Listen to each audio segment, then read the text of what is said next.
The saloon keeper, a man whose soul was as stained as his apron, kept a woman in a cage in the corner of his foul establishment. Not a real cage, of course, but one made of silence and terror. He called her his songbird who wouldn't sing, for her lips had been crudely stitched shut, a cruel punishment for a forgotten crime. Men came from 100 miles, not to hear the other girls sing, but to watch her defiant, silent suffering. John "Silent" Corrigan, a gunslinger whose only sermon was the bark of his Colt, hadn't come for spectacle. He'd come for whiskey. He took a seat at a table in the back, a position born of habit. From there, he could see every entrance, every exit, every shadow that moved with ill intent. His world was the lonely trail, a kingdom of dust and wind where a man's worth was measured by his competence and his code. He moved with a brutal economy of motion, a man who had stripped away every unnecessary word and action until only purpose remained. He ordered his whiskey with a single raised finger, drank it in 2 measured swallows, and let the familiar burn settle the trail's grit in his throat. His gaze swept the room, not with curiosity, but with the cold, flat appraisal of a craftsman. He saw the rot in the floorboards, the desperation in the miners' eyes, and the false cheer of the singing girls on the makeshift stage. And he saw her. The others looked at the mute woman with a leering, greedy fascination, as if her suffering were a cheap wine to be drunk down. Corrigan's gaze was different. It was the appraisal of a man who understood broken things. He saw the tremor in her hands, the minute flinch when the keeper, Silas Kane, laughed too loud. But beneath the mask of terror, he saw something else, a flicker of hard, unbroken steel in her eyes. It was a look he knew. It was the look of a survivor. A card game materialized, as they often did around men like Corrigan. He played with the same silent efficiency he did everything else, his face an unreadable mask of stone. He won, not through luck, but through relentless observation, his victory an inevitable consequence of the other men's sloppy tells and loud talk. Silas Kane, slick with sweat and false generosity, clapped him on the shoulder. "A master of the game. The pot is yours, friend, and as a bonus," he announced to the room, "any girl who sings on my stage is yours for the night. Pick your tune." The room grew quiet, a palpable tension hanging in the smoky air. Every eye turned to Corrigan, waiting. He didn't look at the hopeful faces of the singers on the stage. He didn't move for a long, deliberate moment. Then, he pushed his chair back, the sound scraping loudly in the sudden hush. He broke his silence, his voice a low, rough sound, like rocks grinding together after a landslide. "I want the mute one."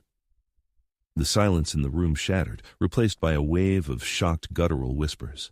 Kane's smile faltered, his eyes narrowing into beads of black glass. This was not part of the spectacle. This was a violation. "Her?" Kane sneered, a nervous tremor in his voice. "Friend, she has no song to sing. She's broken." Corrigan's gaze was unwavering, his expression unchanged. He slowly, deliberately, slid a stack of silver dollars from his winnings across the scarred table. More than enough for any of the other girls, far too much for a broken thing. "I didn't ask if she could sing," Corrigan said, his words landing like hammer blows. "I said I want her." The deal was done. He had bought her, but what he had truly purchased was a war. He walked to the corner, the crowd parting before him like a filthy tide. He didn't speak to Eliza. He simply stood before her, offering a hand. After a lifetime of cruel hands, she hesitated, her unbroken eyes searching his. Then, slowly, she placed her small, trembling hand in his. He led her from that saloon, his quiet competence a shield around her. The weight of every hateful stare in Redemption Gulch followed them out into the night, a silent promise of the violence to come. This was his point of no return, a choice between his life and her soul, a war he had just declared with a handful of coins and 7 quiet words. The hotel room was small and smelled of stale cigar smoke, a cramped sanctuary. Corrigan barred the door, not with the flimsy lock, but by wedging the back of a solid oak chair under the knob. An old trail trick. It wouldn't stop a determined man, but it would make him noisy. Corrigan moved with a predator's quiet grace, checking the window, seeing the 2-story drop to a muddy alley below. No easy way out. He turned to face her. Eliza stood trembling in the center of the room, a ghost haunted by the raucous noise of the saloon seeping up through the floorboards. She was waiting for the other shoe to drop, her entire life a lesson that one form of violence was always followed by another. Corrigan didn't speak. Instead, he pulled his massive Bowie knife from its sheath. The polished steel caught the flickering lamplight, and Eliza flinched, a raw, guttural sound escaping her throat. He saw the terror in her eyes, the reflexive certainty that this was the end. He stopped, holding the knife perfectly still, making no move toward her. He simply met her gaze and waited, letting the silence stretch, giving her the space to see his intent was not what she feared. Slowly, with an act of courage that felt greater than any gunfight he'd ever witnessed, she stopped shaking and gave a single, almost imperceptible nod. He approached, his movements deliberate and slow. "Hold still," he rasped, the words feeling foreign and loud in the tense quiet. He gently tilted her chin up with one calloused finger, the touch surprisingly soft. Then, with the surgical precision of a master craftsman, he used the razor-sharp tip of the blade to carefully, meticulously snip the crude black threads that sealed her lips. One by one, the stitches fell away. When the last thread was cut, he stepped back, giving her space. Freedom was a thing that could break a person if it came too fast. Her lips, swollen and scarred, parted for the first time in what felt like a lifetime. But no words came. Only a single silent tear that traced a clean path through the grime on her cheek, followed by a quiet, shuddering wave of sobs that shook her entire frame. He had given her back her mouth, but the voice was still lost somewhere in the darkness. Their fragile peace was shattered by a heavy, authoritative pounding on the door. "Open up! Sheriff's Department!" Corrigan moved without a moment's hesitation, his hand gesturing for Eliza to move to the far corner of the room, away from the door. He didn't draw his gun. He simply stood beside the doorframe, flattened against the wall, a coiled spring of lethal potential. The pounding turned to splintering wood as a heavy boot kicked the door inward. The wedged chair groaned, buckled, and then snapped, the door flying open. Sheriff Bellows, a fat, wheezing man whose authority was clearly bought and paid for, stumbled in, followed by his lanky, nervous deputy. "There you are, Corrigan! You're under arrest for theft of—" The sheriff never finished his sentence. Corrigan moved in a blur, a shadow detaching from the wall. He used the sheriff's own momentum, redirecting him into his deputy. The two men crashed into each other in a clumsy heap. Corrigan was a master of action, not argument.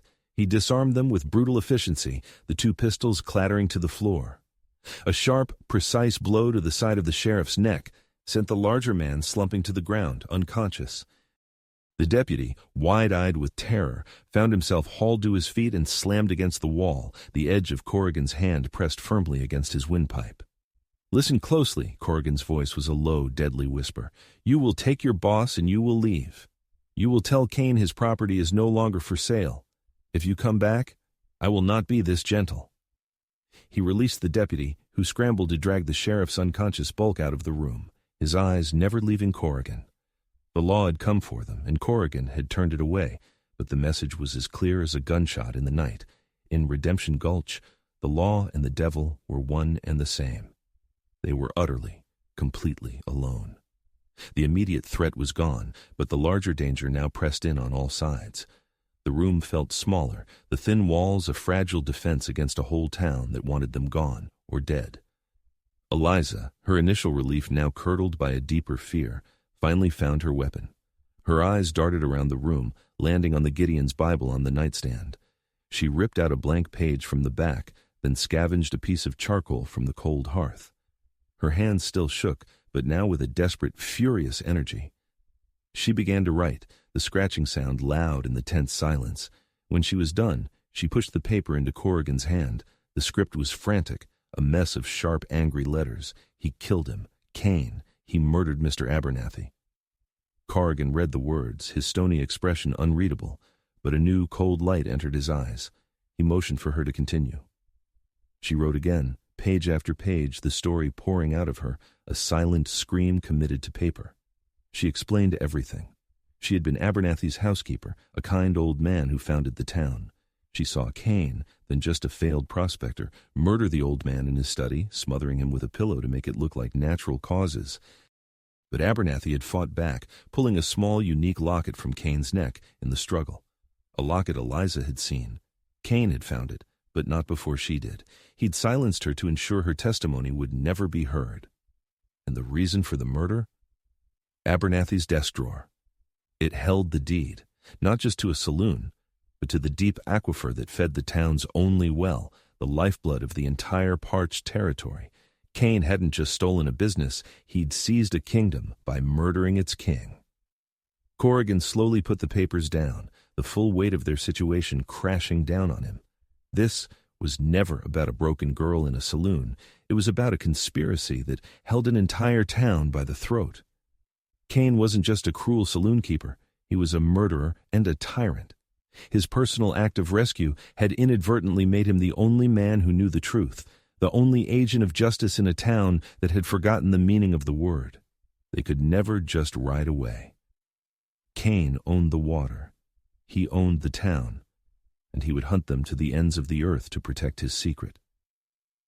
The sun rose, painting the dusty windows in shades of blood and orange, but it brought no warmth, only a harsh, unforgiving light. A strange silence had fallen over the town, the usual morning bustle absent. Corrigan watched from the window as men gathered in the street below, their faces tight with anxiety. Then he saw it. The slow, creaking halt of the town pump's handle, the gush of water that fed the trough sputtering to a trickle, and then silence. A cry of alarm went up, a single voice that was quickly multiplied into a chorus of fear and anger. Cain had made his move. He strode onto the balcony of his saloon, a grim look on his face, a caricature of a concerned leader. "The pump has been sabotaged," he roared, his voice carrying across the silent street. "The outlaws, that gunslinger and his mute whore, have condemned us all to die of thirst." He pointed directly at the hotel, and 100 pairs of eyes followed his finger, 100 faces contorting into a single mask of hate. The Cialdini principle in action. In a time of uncertainty and fear, the people looked to an authority, and he gave them a target for their rage. Corrigan stepped back from the window, the raw primal feeling of a past failure washing over him. The shouting mob below, the innocent woman behind him, depending on him for her life. It was the same crucible. He had brought this danger to her door. A town full of thirsty, terrified people was an enemy he couldn't fight, a force of nature he couldn't outdraw. The walls felt like they were closing in. He was trapped. They were trapped. All seemed lost, the same bitter taste of ash and regret from years ago filling his mouth. Eliza watched him, saw the flicker of despair in his usually unshakable eyes. Her own fear was a cold, hard knot in her stomach, but seeing his vulnerability, she refused to break. She grabbed another piece of paper and her charcoal. This time, she didn't write a story. She drew a map. It was a crude, simple schematic of the saloon cellar, and a single line that led from it out under the main street. At the end of the line, she drew a circle and wrote one word beside it. Well. It was a secret exit, a hidden maintenance tunnel. It was a path no one else knew existed. It was a sliver of hope in a world that had just run out. Corrigan stared at the crudely drawn map, the lines of charcoal, a fragile path through an impossible situation. The roar of the mob outside was no longer just noise. It was a physical presence, a beast of thirst and rage beating against the hotel's thin walls, and its name was his failure. The taste of ash from a memory 20 years old filled his mouth. He had been silent then, a boy watching, and his sister had been lost. He was silent now, a man trapped, and Eliza would be lost too. He saw the grim reflection in the window pane. A gunslinger, a ghost, a man who had made a fortress of his silence only to find it was a tomb. Eliza watched him, her eyes reading the despair that was a stranger to his face. She saw the surrender in his posture, the slight slump of his shoulders, and she refused to accept it. She snatched the paper back from him, her movements fierce and sharp. She wrote again, not a map this time, but a single angry word, underlined 3 times. Journal. She stabbed the charcoal at a specific point on the drawing of the well house, then looked up at him, her gaze a silent command, a furious rejection of his despair. And in that moment, the final piece of the puzzle slammed into place in his mind. It was an epiphany not of tactics, but of truth. He saw it all in a flash of terrible clarity. Kane's power wasn't in his guns or his sheriff. It was in the story he told, the lie that held a whole town captive. Corrigan had been trying to win a gunfight, but Kane was waging a war of words. Silence was no weapon against a lie. To win, he couldn't just fight. He had to speak. He had to give Eliza back the voice Kane had stolen, not to escape, but to accuse, not to run, but to judge. He looked at the map, then at Eliza, and a new cold fire burned away the ghosts of his past. He nodded once. The anticipation of the battle to come was a clean, sharp feeling, a glorious counterpoint to the sour taste of fear. The world devolved into a primal rhythm of claustrophobic darkness and splintering wood. For Corrigan, it was the suffocating press of the tunnel, the smell of damp earth and decay, his only light a single flickering match held between his teeth. He moved through the blackness, his hand tracing the cold weeping stone of the wall, the sounds of his own breathing loud in the confined space. Above him, for Eliza, it was the sound of the mob transforming from a roaring beast into a battering ram. She heard the front doors of the hotel splinter, the thunder of boots on the stairs, the chorus of rage coming for her. She dragged a heavy wardrobe in front of their room's door, her small frame straining, her heart a frantic drum against her ribs. The first heavy blow struck the door, shaking the entire room. Corrigan reached the ladder beneath the well house, his lungs burning. He could hear the mob above, their shouts a faint, dull thunder. He climbed, emerging into the small, dusty space that housed the town's heart. He saw the sabotaged pump mechanism, a simple, brutal act of vandalism, as he worked with the cool, efficient competence of a master, binding the broken lever with a strip of his own leather belt. The sounds from the hotel grew more frantic. He heard the final soul-splintering crash of Eliza's door giving way. And then, just as the first of the mob poured into her room, a new sound echoed across the town square. It was the groan of old iron, the squeal of a pump handle, and then a sound more beautiful than any song, the gush of clean, clear water pouring into the trough. The roar of the mob died in their throats, replaced by a stunned, disbelieving silence. One by one they turned from the hotel, their rage extinguished by a greater, more primal need. They stumbled towards the pump, their faces a mixture of confusion and desperate relief. The saloon doors flew open, and Corrigan emerged into the harsh sunlight. He was caked in dirt and grime, but he stood tall, a figure of implacable judgment. He wasn't holding a gun, he was holding a dusty leather-bound journal. He walked to the center of the square, to the pump, and every eye was fixed on him. He found Eliza's face in the crowd that had dragged her downstairs, and he looked at her as he opened the book. "To my good friend and partner, Silas Kane," Corrigan's voice rang out clear and steady, "I leave these accounts, a testament to the trust between us." He read from Abernathy's final, damning entry, his voice carrying the dead man's words across the silent square, exposing the murder, the theft, the lie that had been the foundation of their town for years. He gave Eliza her voice, and it was a fire that burned the world clean. When the last word was read, Silas Kane stood on the saloon balcony, his face a mask of disbelief turning to pure homicidal rage. "Kill him!" he screamed to his hired men. The final confrontation was not a prolonged battle, it was an execution. Corrigan moved with the brutal grace of a natural disaster, his actions speaking a truth far quicker and more final than any argument. Gunsmoke filled the air for a moment, sharp and acrid, and when it cleared, Kane and his men lay broken in the dust, and John "Silent" Corrigan stood untouched. Justice, swift and absolute. The weeks that followed were a time of quiet healing. The town, sobered and deeply ashamed of the beast it had become, began to rebuild, not just its laws but its soul.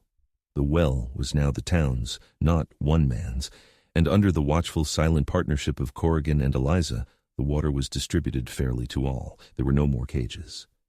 One afternoon, in the golden light of the setting sun, Corrigan sat on the porch of the rebuilt Abernathy house, where he and Eliza now lived.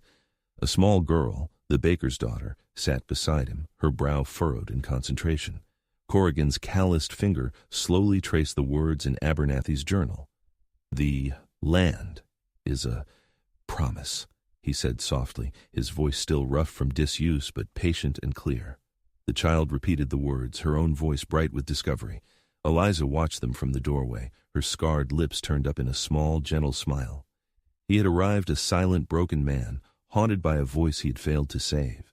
But in fighting for a woman who had no voice, he had finally found his own, realizing it was never meant for him, but for others. He had found his strength not in the silence he kept, but in the words he chose to give away, planting them like seeds to grow a legacy of hope in the heart of the unforgiving West.